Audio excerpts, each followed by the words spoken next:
Hello नमस्कार साथियों, मैं हूं राणा। CGPSC वेब गाइड में आपका बहुत बहुत स्वागत है। दोस्तों, वीडियो स्टार्ट करने से पहले आप मेरे चैनल को लाइक करें, सब्सक्राइब कर हमें सपोर्ट जरूर करें। दोस्तों, इस वीडियो में मैं आप लोगों को CG टेट के सिलेबस, योग्यता, कितने पोस्ट हैं और कब से इनकी ऑनलाइन स्टार्ट होने वाले, ये सारी चीज़ मैं आप लोग को जानकारी देने वाला हूँ, है ना। चलिए देखते हैं। एक प्रेस मतलब इसके है ना, तो पत्रिका में जो छपित है उसको, शिक्षक भर्ती के लिए नियम में बड़ा बदलाव करने की तैयारी कर रही है ना। अब प्राइमरी स्कूलों शिक्षक भर्ती के लिए क्या केवल DLED है ना, DLED अथवा DED है ना, डिप्लोमा एलिजिबल एजुकेशन के अभ्यर्थी ही पात्र होंगे अभी तक, है ना।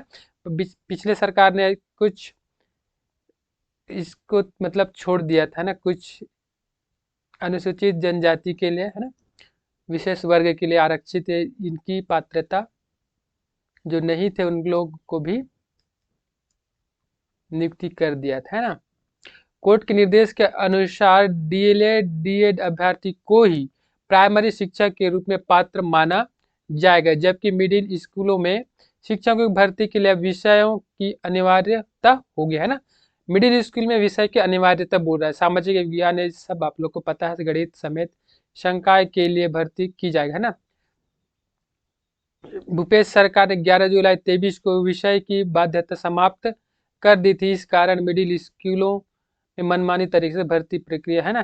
कि और चलिए देखते हैं इनकी कितने पोस्ट है ना। स्कूलों में इतना सेटअप पद खाली है ना, कितने हैं। प्राचार्य की अगर बात करें, प्राचार्य की यह है 4643 पद खाली है ना। व्याख्याता की अगर बात करें तो कितना, 4613 है ना पद खाली है ना। और प्रधान पाठक मिडिल के 12,439 पद खाली है ना। मिडिल स्कूल के लिए 55। अब फिर शिक्षक वर्ग SC मतलब 24, तो ये देख रहे हैं आप लोग। प्रधान पाठक प्राइमरी के लिए 31,363। फिर सहायक शिक्षक के लिए 87,699 है ना। शिक्षक वर्ग 3 SSA है ना, 33,993 है ना। शिक्षक विज्ञान के लिए 8,927। और कुल स्वीकृत पद है, ये है कुल स्वीकृत पद, है ना। और रिक्त पद आप देख सकते हैं कितने कितने, है ना। अगर इनके ऑनलाइन की बात करूं, ऑनलाइन की मतलब एग्जाम होगी 11 मतलब 31 जुलाई को होगी, है ना। TAT की जो एग्जाम होने वाला है 31 जुलाई को। और ऑनलाइन कब से, ऑनलाइन की बात करें तो ऑनलाइन कब से स्टार्ट होने वाले हैं ना, 7 मार्च से ऑनलाइन भरा जाएगा, है ना। और वहीं 7 अप्रैल है ना, 7 अप्रैल से इसको 7 अप्रैल को इसका लास्ट डेट है ना। और आवेदन में अगर त्रुटि सुधार की बात करें तो 8 से 10 अप्रैल तक होगी, है ना, त्रुटि सुधार। ऑनलाइन कब से, ऑनलाइन कब से है ना, ऑनलाइन कब से हो रहा है मतलब 7 मार्च से। और इसके और 7 अप्रैल को इसकी लास्ट डेट है ना, लास्ट डेट ऐसे इसके छपा है ना। चलिए देखते हैं इनकी सिलेबस की बात करते हैं। अगर सिलेबस की बात करें तो कौन कौन सी सिलेबस है इसकी, है ना, TAT के लिए, है ना। टेट पेपर, प्रथम पेपर कक्षा 1 से कक्षा 5 तक, है ना। 1 से कक्षा 5 के लिए पात्रता है ना। क्या क्या है, बाल विकास है ना, बाल विकास का कितना, 30 30 अंक का होगा, है ना। बहुविकल्प प्रश्न है ना, 30 अंक का मतलब 30 अंक, 30 क्वेश्चन होंगे, 30 अंक होगा प्रश्न, है ना। और अगर हिंदी भाषा की, भाषा हिंदी के लिए भी, हिंदी हिंदी जो पूछेगा वो भी 30 क्वेश्चन होंगे आपको मिलेंगे, और वो भी प्रत्येक क्वेश्चन एक एक अंक का, है ना। और भाषा टू अंग्रेजी में भी 30 क्वेश्चन होंगे, अंक भी 30 अंक का होगा। और गणित की बात करें, गणित में 30 बहुविकल्प प्रश्न, है ना, अंक भी 30। और पर्यावरण का इसके पूछेगा, पर्यावरण में बहुविकल्प प्रश्न है ना, 30 अंक। और ये भी टोटल इस प्रकार 150 क्वेश्चन आपको देखने को मिलने वाली है, 150 क्वेश्चन और 150 अंक की, है ना। ये कितना, कक्षा 1 से कक्षा 5 के लिए इसकी सिलेबस है ना, सिलेबस है ना, एक कक्षा 1 से 5 तक, ठीक है जी।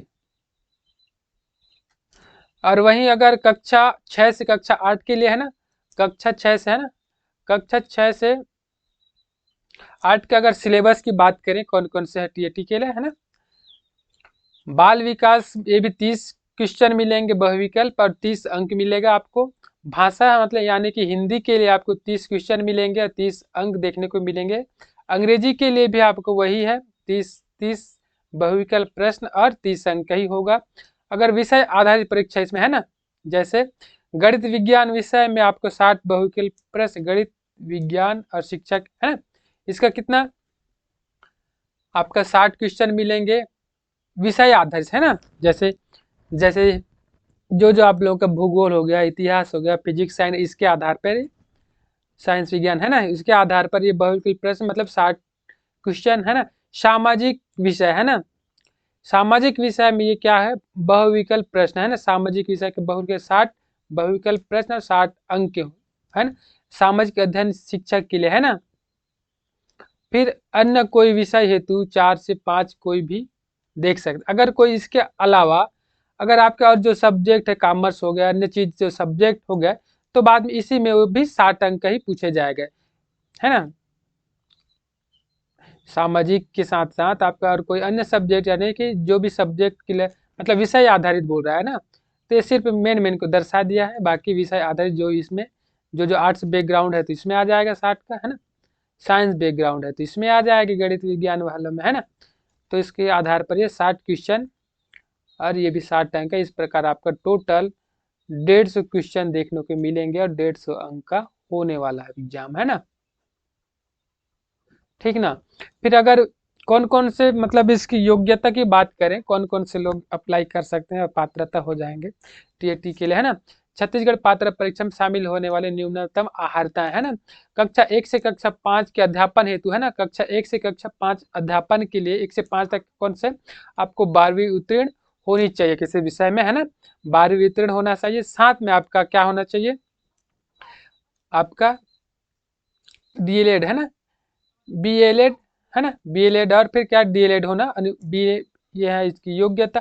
जब तक अगर ये नहीं है फिर भी आप एग्जाम में बैठ तो सकते हैं, लेकिन जब पोस्ट आएगी नियुक्ति टाइम अगर बीएड डीएड आपके पास नहीं है तो आपकी योग्यता वही समाप्त मानी जाएगी है ना। जब तक बीएड डीएड नहीं है तब तक आपकी योग्यता अधूरी है ना। साथ में आपका बीएड भी होना चाहिए है ना। इनमें से कोई एक सब्जेक्ट एक होना चाहिए, डीएड हो या बीएड हो, तब कक्षा 5वीं के लिए आप एलिजिबल हैं जब पोस्ट आएगा तब है ना। अन्यथा आप टीएटी परीक्षा में आप तो बैठ सकते हैं है ना। अगर वही कक्षा 8 की बात करें है ना, कक्षा 8 की बात करें तो इसमें स्नातक होना चाहिए है ना। कक्षा 6 से 8 के बाद स्नातक होना चाहिए, स्नातक होना चाहिए है ना, कोई भी मतलब विषय में आपका। और साथ में इसमें भी बीएड होना चाहिए है ना। बीएड स्नातक के साथ बीएड आपका अनिवार्य है ना जी।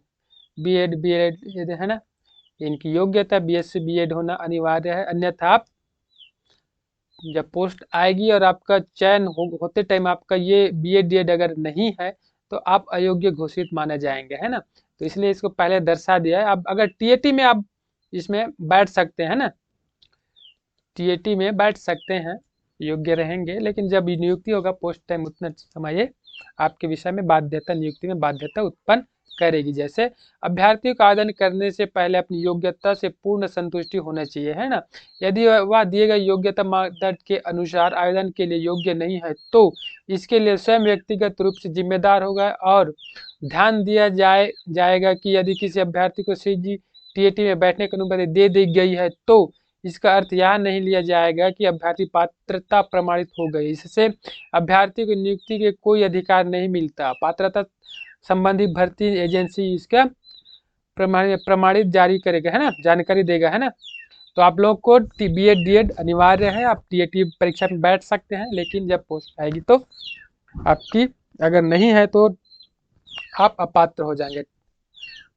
बस यही जानकारी देना था दोस्तों। अगर वीडियो अच्छा लगा होगा तो मेरे चैनल को लाइक शेयर सब्सक्राइब कर हमें सपोर्ट जरूर करें है ना। आगे इस वीडियो अच्छा लगा, ये आपकी सिलेबस है। साथ में मेरा इतने कहूँगा बीएड डीएड अनिवार्य होना चाहिए है ना जी, तभी आप योग्य माने जाएंगे। नहीं तो टीएटी तो हो जाएगी, निकल भी जाएगी, लेकिन पोस्ट आएगा और फिर जब चयन समिति के पास जब जाओगे ना बीएड डीएड है तो आपकी वही बाध्यता उत्पन्न हो जाएगी, आप अयोग्य घोषित हो जाएंगे है ना। चलिए आई होप वीडियो अच्छा लगा होगा आप लोगों को ये जानकारी।